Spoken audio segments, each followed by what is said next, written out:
For real.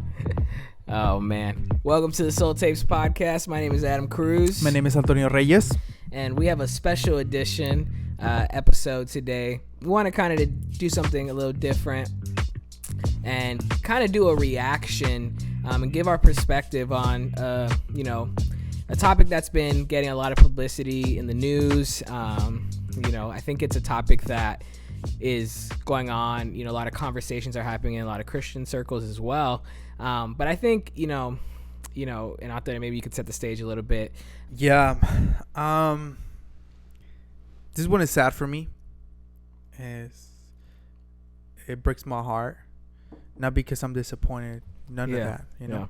I think it breaks my heart because it could be any of us that are in leadership. Yeah. So I think it's loud in the Christian circles, So the pastor from Hillsong, New York, Pastor Lentz, unfortunately he had a moral failure. He was unfaithful to his wife, and it's being very loud because he had such a big influence, inside the church and outside the church. Yeah. So this whole thing is like going, a lot of the media's covering this conversation, even if they just throw a couple comments, outside the church. Yeah. People are talking about it. So I think that for us, you and I, we've been having the conversation among us, even with our wives. And I've been having conversation with even leaders, of what happened. And it's a hard thing it's a hard pill to swallow because I still believe Carl is one of the good ones. And I know I might get, criticized because of that. I don't care. I really don't, because I feel Carl, for me, when I was like maybe 10 years ago when I started listening to him, I feel like he gave me permission to embrace who I was and in this arena of being a pastor, and I feel like he, and we're gonna be talking about that at this, but the way he carried himself was a way that it was so honest, and I feel like so transparent and so authentic. That I feel like that gave me hope to who I was. So I mean, the conversation is like, what is our thoughts about it? About what happened, we just today we were watching that the mistress came out and and did a live interview with someone, and I mean, she was sharing her thoughts. So. Yeah, man. I completely agree with you, and I think that's why I think it's really cool if we can do an episode like this, just to share. We have a lot of thoughts and conversations where we agree or disagree with a very common narrative or whatever's being, talked about, because of the fact that you have someone like, Pastor Carl Lentz, who has all this influence, has, what we would esteem to be the highest level of success as a pastor, right? Like leading thousands of people. He travels, he speaks, he's outside and outside and inside the church. Yeah, and in a city like New York, like not the easiest of places to be leading a church of young people, especially. So when something like this happens, and like you said it, you talked about his character, you talked about the way he led, being honest, being transparent, and then to have something like this happen. What tends to happen is, we see people like Joe Rogan, right? His podcast, he kind of talks about it where, and I don't blame people who aren't believers or who are skeptical of the Christian church. I don't blame them for having that. You can tell that there's a negative connotation to a lot of people's comments that, it's of course it was inevitable. It was bound to happen. They expected it. They're not surprised. Or even more so, it devalues his faith because how can you be a believer and then go cheat on your wife? How can you say, lead all these people, but then do this behind closed doors? I think that tends to be a lot of the narrative around that. And I feel like more because I think the way his appearance his appearance. He was a good-looking man. Yeah. Bro, he was buff, you know, tone. Yeah. I would love that body. Yeah. And and the people that he was around, people would hesitate about, is he doing this for the right reasons? And I will say, I feel like he did. Yeah. You know, I don't think he ever, I follow him for a long time, you know, and I don't think he ever took that as look at me. See, I'm in these circles, you know. Mm-hmm. I think he always tried to fight for people to see, like, I'm not doing this because I'm around famous people. Yeah. It just so happens, because I live in New York, that I'm around these people and they trust me, right? Yeah. So I think that obviously people hesitate about it, like Joe Rogan, you know, and other people, other podcasts. They say, you know what, like, it was inedible. Like, it was like we knew that he was gonna fail at one point. Yeah. There's like, with a person like him, it's of course he's gonna be cheating on his wife. You know. Yeah. So yeah, I mean, to me, unfortunately, we have these misconceptions, and we assume about all those things. I don't know him personally. Yeah. You know, I had the opportunity to meet him one time, but I don't know him personally, so I can't say I really know him. Yeah. But I mean, from the things that I've seen, like, those are misconceptions about those things. Well, I think too, like, this whole narrative of a celebrity pastor, right? You know, I heard a podcast that when he was on a year or two ago, telling a little bit about his story and talking about his just saying yes to ministry, saying yes to you know, being in the you know, working for a church and being a pastor. You know, that was a genuine just saying yes to God, what he felt like God was calling him. Clearly he had a gift and all these things, right? But I don't think there's this, like, he, you know, specifically signed up to be, you know, specifically, like, his goal was to be a celebrity you know what I mean? Like, I get that social media has created this thing, and it's not that it's not new, right? There's pastors that have been, you know, widely known and regarded, you know, way before social media. So that concept isn't necessarily new for a pastor to have such great influence and you know, a sense of fame, right? Yeah. But I think now with social media, where things turn is this lens that we have in people's lives, right? Being able to have so much more of a deeper, or at least perceived deeper connection, because we're able to have these engagements of people like us who live in LA, but now we get to see and interact with what's going on in New York. But I think it's why this conversation is important is because of the fact that we're able to just think about, you know, give a perspective that I think is different than what others are probably talking about, right? Yeah. I think when we talk about this, and my frustration many times comes with, we dehumanize people like him. Yeah. You know? Mm-hmm. We think they're, like, have superpowers because they have, like, this type of influence, not knowing that they're human beings like all of us. Yeah. You know? And that they deal with the same things that we deal with.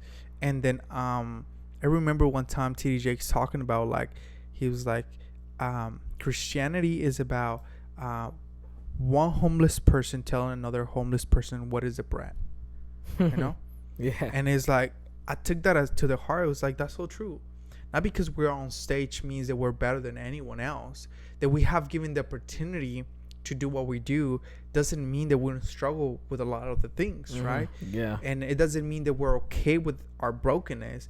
It so happens that many times the pressure, the many things, you know, we were just talking about, like, this man was traveling almost every weekend. Yeah. You know, he was speaking in every place. He was, you know, I don't think people understand the level of pressure, you know, the tiredness, perhaps the burnout of living that type of life. Yeah. You know, like, I traveled, I don't know, one time I traveled for like twice or three times, like, consecutively in like 2 months, and I was done. I don't imagine doing this for like 3, 4, 5, 10 years, or a consistent lifestyle. Exactly. Like, this is tiring. Yeah. And obviously when you're in a point where you're burnt out and tired, you tend to be more, you know, more prone to you know, to default to your brokenness. Yeah. And I think that, once again, going back to, like, we dehumanize people.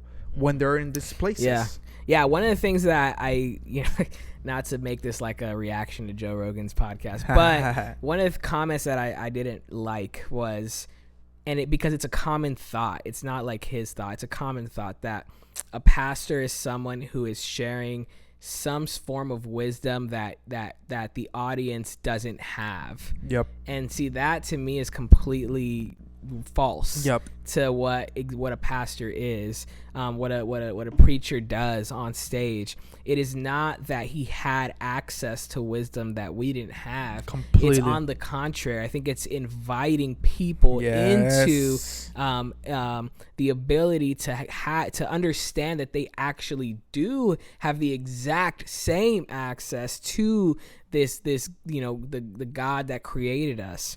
Dude, that's so good. So to me that it just gets frustrating, because I think that narrative to me it makes people gives a distaste to what church is. And I do agree, like you said from the beginning, that he was one of the good ones. I think that phrase is very telling, because we acknowledge that there are pastors and people who use their influence and can be doing things in a negative way or doing things to manipulate people. Completely. Yeah. But we have to understand that, just again, like that isn't the consistent flow of every single church that you walk into. There are genuine pastors. There are people who are genuinely trying to help people connect to God. And I think that's, man, I feel like we live in a culture where it's very hard to trust someone, right? Yeah. We live in a culture where conspiracy theories abound. Like, they're in abundance, right? Yeah. Which messes up our reality with truth, which messes up our reality with people, because we think everybody has an agenda, a hidden agenda. So when someone comes and try to help honestly, we can't believe that. Yeah. It's hard for us to believe that someone really wants to help us honestly, not be narcissistic or egocentric or because they're better than us. And I experienced that with one of my friends. One of my friends lives in Mexico. He cannot believe and make sense that there's people who really honestly want to help people. Yeah. For him, you always have a hidden agenda. For him, you always want to manipulate people. He calls me that I manipulate people. I steal from people because I'm a pastor. He literally tells me in my face. And he tells me, you're stealing from people. You're manipulating people. Because in his mind, because the way he grew up, there's no way you can trust someone. They really want to help you. Yeah. And I think that we live in a society that we live the same way. That because we live in such a polluted society, we have believed that there's not good pastors. There's not people that really want to help. Yeah. And with him, with the comments of Joe Rogan, like I was the same way. I love Joe Rogan. Like I really do. And I really do feel like he has a lot of good things that he shares. But when it comes down to this, he ignores because he's not in proximity with people that are honestly doing this right. Yeah. So I think to me that's the frustration. The people that are not in proximity with people like us, they default to the things that hurt and other people, the other mistakes. Well, I think it's hard because it's hard for people to fully accept the good of the church, because then it completely contradicts the fundamental foundational beliefs that they live with. Because if they believe that there is no God, then how can I say that this church is doing something good? Yeah. Because of exactly what you were saying, the thoughts that your friend has about, churches manipulating people, taking their money. And so they think of it in that way. So it's hard to say, oh man. So that's why you always hear people that, aren't, that aren't believers always say, oh yeah, the churches that give to the community, the churches that, there has to be certain things that they can point to and say, oh, those things are just universally good. Yeah. So yeah, that's good. Yeah. But the whole preaching and doing all that and talking about God, that I don't know about all that, because it starts to conflict with the way that they live their life. And I think that's why this is the reason why I think this conversation, why I think it was great that we can have it, is because to me, these moments are what that in some weird way give people more assurance or belief that, the fact that I don't believe in God, that I must be right because see, he failed. See, this great quote unquote pastor failed and failed. So I must be right. God can't exist because it just must be all be fake, right? So, but I think that's the problem, because to me, when I read the Bible, when I, obviously, me being someone who, has grown up in church and but has actually studied the word. I think there's a difference between people who've grown up in church and people who have actually committed themselves to the reading and studying the word of God, because those are very two different people, in my opinion. So when you look at scripture, to me, you see, and I feel like this is, of course, not unintentional, that God in the writings, we see time and time again, almost every single quote unquote hero of the Bible, every person who listened to the voice of God and did what they did, even though they had their ups and downs. You almost always see these quote unquote heroes of the Bible have these great moments of failure. My biggest one that I love to point out is someone like David, king, God appointed him as a king. He, was a man after God's own heart. All these things that a lot of people know, defeated, Goliath, all these stories that are so common to people. We can point to him as a great man, but we cannot look at David's story and completely disregard the affair that he has, the murdering of an innocent man. Like, we see these things. If, like, to me, I just trip out, because I'm like, if David was alive in 2020, bro, he would be ridiculed. He would be canceled. He would be like, we would not look at him as a hero. We would say, how dare you look at that man as anything but all of his sins, right? So, dude, and I feel like that's so great, because we should learn how to see God from this perspective, because God loves us so much, right? And God speaks and works through us. That doesn't mean that God is our inconsistency and our failures, right? Yeah. So I think we mistake that when someone fails, that's a sign that say, see, that's the reason why I don't believe in a God. Yeah. Like, the beauty of this God is that he loves broken people and he works through broken people. Yeah. That's the reason why I actually love this God, because God works through broken people. Mm-hmm. And he is perfect, and he has no inconsistencies, and he is beautiful, and he still has to have a relationship with me. Mm-hmm. To me, that's what is attracted to this God. Like, saying, like, I see this, and it's like, but then people connect our brokenness and our defaults to the God that we believe in, and I always, my biggest fear is like, man, if I ever fail that way, my biggest fear is not even about myself. It's like, that this bleeds into who God is, because I know that God is not that, you know, and the reality is that, the reality is that we need to learn that God is trying to connect with broken and messed up people all the time. Mm-hmm. That some of us, we have the opportunity to share his word, to share who he is, to share the good news. That's different, because anyone can do that. Yeah. We're not just sharing to say we're better than you. We're saying you have access to this too. Yeah, exactly. And I feel like that was the posture of Carl Lentz all the time. He never told people, I'm better than you. I have more access to God than you. He never had that posture of a heart. Yeah. And I feel like that's what people say. See, he had a lot of power. He had a lot of access to access, So at the end of the day, you can, that's what you expected from someone like him. Yeah. And it's like, no, it's not. Like, he was never condescending on people. He would always invite people to say, you have access to this God and to this Jesus. Yeah. And the fact that he fell, and unfortunately, he had that inconsistency in his life, that unfortunately, the thing is that he has a big platform. Yeah. The difference is that some of us, we fell and nobody knows us. Yeah. Yeah, exactly. The difference with him is that a lot of people know him. And I love what Pastor Josh says all the time. The difference between him and people like him and us is that he got caught. Yeah. And that's the reality, you know.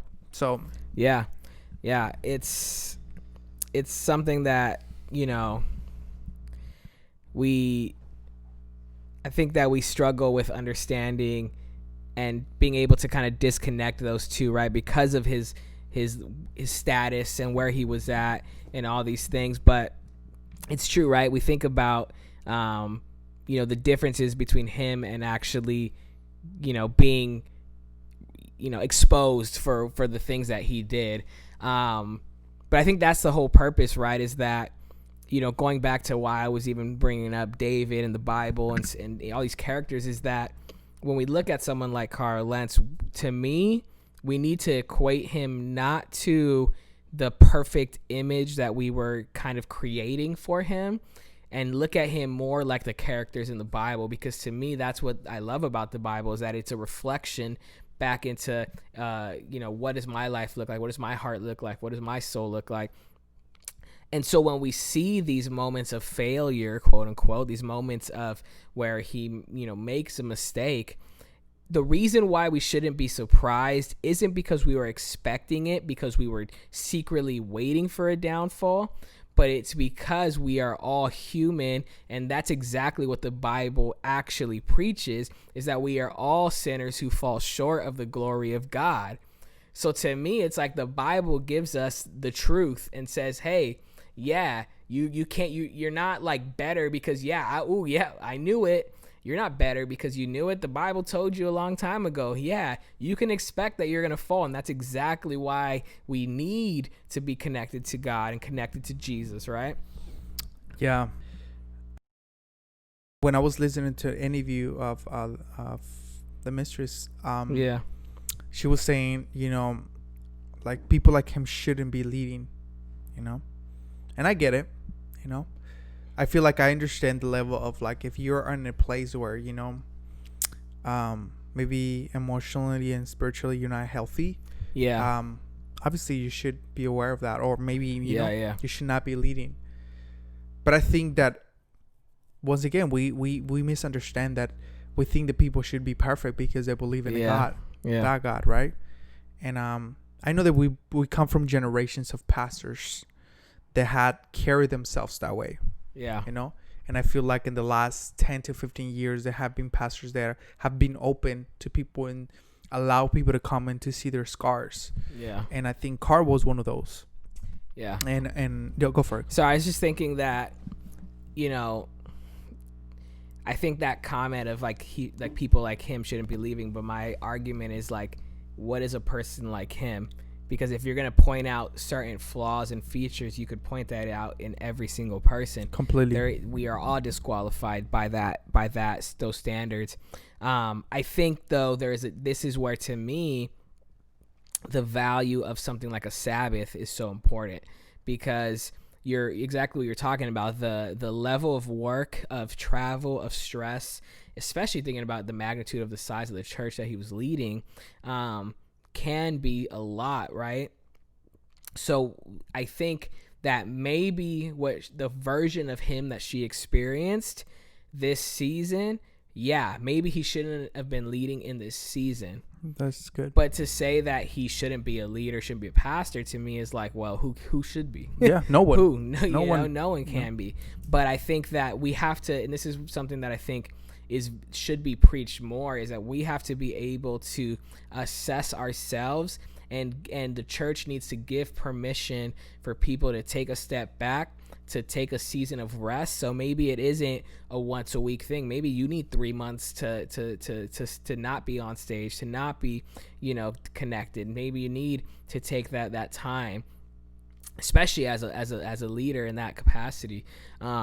I think that those are the ways that we avoid these huge downfalls, is because I think God has given us this idea of rest, because he's trying to me, it's like, it's funny to me how we always fight, like, God, no, it's okay, I'll take care of it, God. Like, no, I don't need a rest. I don't need to do these things. I can do it. I can handle it. I can keep going. I can push through. And when we just get to ourselves to this place of burnout, so much so that we find ourselves in these situations, And I think that's what's important for us to be able to point out in people, or to have those conversations where we give permission to people to say, hey man, like, have you thought about taking some time off? Hey, you have vacation, take 2 weeks off. Like, you know what I mean? Don't give yourself the permission to do that, to reflect back on the fact that all this work that you're doing isn't even about you. So when you make it about you, that's when you start to find yourself in these places where you're more prone to falling. Yeah, completely, man. I think we just have to be very conscious, when it comes down to people like him. Yeah.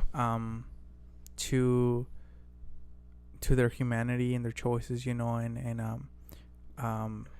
at the end of the day, I remember when I heard the news, it hit me hard, because I feel like I was in bed. I was already like late when I saw someone's tweet. Mm-hmm. This is before he even came out and everything, and I was like, man, it was so sad to me.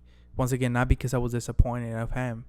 It was hard because I knew what was coming, this whole wave of criticism, and I knew it, and I expect that, this is the reason why I don't, believe in God, and and it's like, man, you fail to understand this gospel, and that this gospel is about broken people like him and myself and everybody else. Yeah. And then there's the beauty of this God that is always inviting us to eat at the table, and that even like someone like him,